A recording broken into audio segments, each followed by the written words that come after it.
What's up, guys? Your boy, 20K13. Gonna talk about 7 opponents for Seth Rollins after WWE SummerSlam. And this comes from WhatCulture.com. Let's expect that after SummerSlam, Seth Rollins will likely be without the WWE World Heavyweight Championship. Rumors around that WWE critics had decided to make the switch to John Cena for the interim, the multiple-time WWE champ career in 2015 having been re-energized by a run with the United States Championship. This Cena, the man that many still feel is the actual face of WWE, will likely be the world champ yet again. As wonderful and surprising as it may be for Cena, what exactly does this mean for Seth Rollins? His run was cut short after 5 months, and possibly just as he was starting to really pick up steam and so far, as drawing major heat.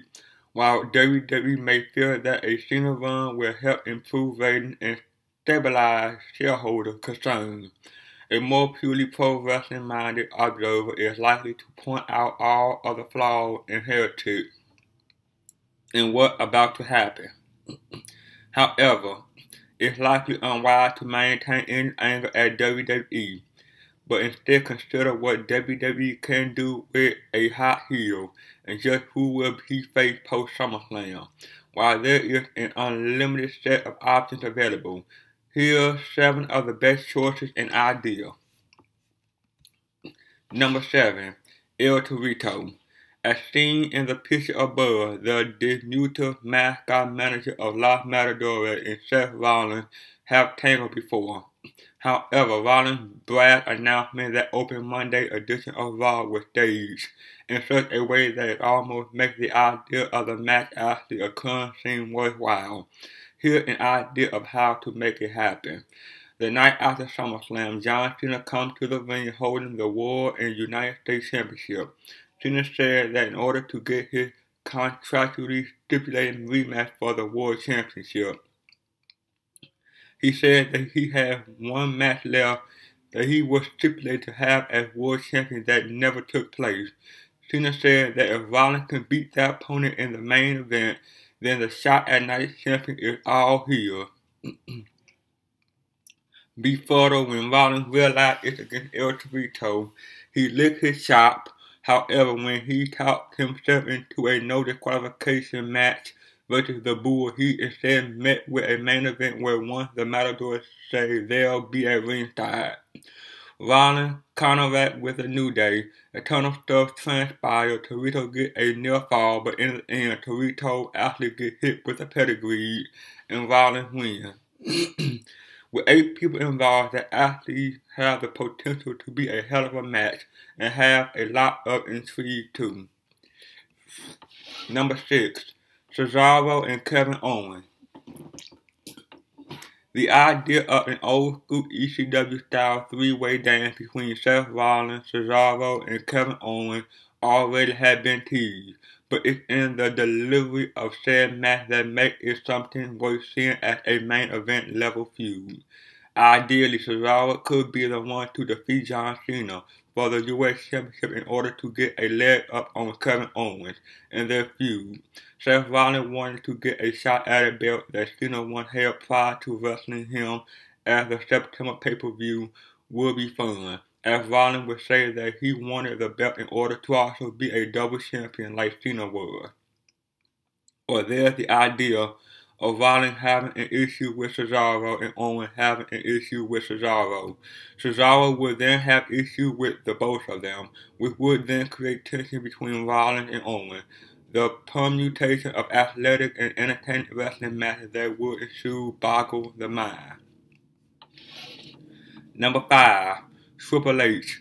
At some point, Triple H had to get pissed that his golden boy got tossed around by Brock Lesnar, upstaged by The Undertaker, lost to John Cena, and also probably showing himself as not being able to keep up with Cesaro and Kevin Owens. Hunter's so good at turning up the heat that all it takes would be one moment of a verbal slip up by Rollins. Seth saying when I was champ, and Triple H could tear into him about the idea that he's not the champ anymore. Ramping up to Survivor Series or Royal Rumble, Triple H could tell Seth to go get his championship back or else. This would mean that when Seth challenged Cena say at Hell in a Cell or TLC and lost, he'd be told on Raw that he have a match versus Triple H at Survivor Series or Royal Rumble where Seth's job will be on the line. The idea of Triple H and Seth feuding had been in the mind of creators for a while, and this would be the easiest way to make it happen. Number 4. Kane. When you break a man's ankle with steel steps, you know he's going to come back and whoop your ass. The idea of Kane and Seth Rollins at Hell in a Cell could be a lot of fun. Presume that Rollins' rematch with John Cena will end where Rollins is going for a pedigree, and the lights go out. When the lights come back on, there's the Big Red Machine, back in his mask, brutalizing Rollins. Babyface Kane vs. heel Rollins isn't a WrestleMania level feud, but given the talent of both other performers, it's entirely possible that this would be a great placeholder rivalry to keep Rollins hot without the championship. Number 3. Roman Reigns. The chemistry that the Shield have with each other is amazing. Is there any one feud to maybe get excited about? It's the one where the 3 former teammates are considered to be the 3 favorites to win the 2015 Royal Rumble. In particular, the matches that Roman Reigns and Seth Rollins should be able to have by January 2016 should be off the chart. Rollins' ability to make an opponent look like $1 million will be important here because of the trio. The one people will likely want to see win the Rumble the least is Reigns. However, during his championship run, he picked up some of the tools necessary to be a great chicken shit heel, and hopefully also without the championship, he'll continue that developmental process. These could be great matches. Number 2, John Cena. There's a really good reason to believe that Seth Rollins will win the 2015 Royal Rumble and main event WrestleMania vs. John Cena. Rollins was theoretically in the main event last year as he cashed in the Money in the Bank briefcase. Telling the story that he didn't need the briefcase the next year will actually add some really good heat and color to the story.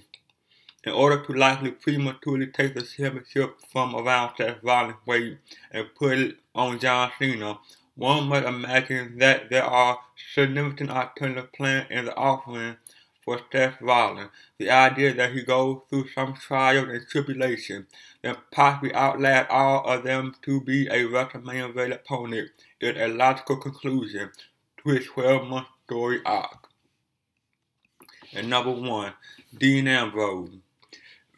The finish of the 1995 Royal Rumble involved Shawn Michaels and the British Bulldog apparently hitting the floor at the same time. Michaels and Bulldog entered first and second and were the last 2 remaining combatants. At the end, Bulldog threw Michaels over the top rope, and while celebrating, didn't note that Michaels only had 1 foot touch the floor and were able to skin the cat back into the ring. Once returned, Michaels threw Bulldog over the top rope to win. Imagine the 2015 Royal Rumble start off with Rollins at number 1 and Ambrose at number 2. The pair last the entire match, and at the end, they eliminate each other. And instead of the 1995 finish, hit the floor at the same time. Of course, this leads to a match between the two at Fastlane, which will decide who goes to WrestleMania to wrestle John Cena. Whether Ambrose or Rollins win that match, it doesn't make a difference, as the true winner will be the fans. Well, that's it, guys. Like, comment, subscribe. See you guys on the next one. Peace.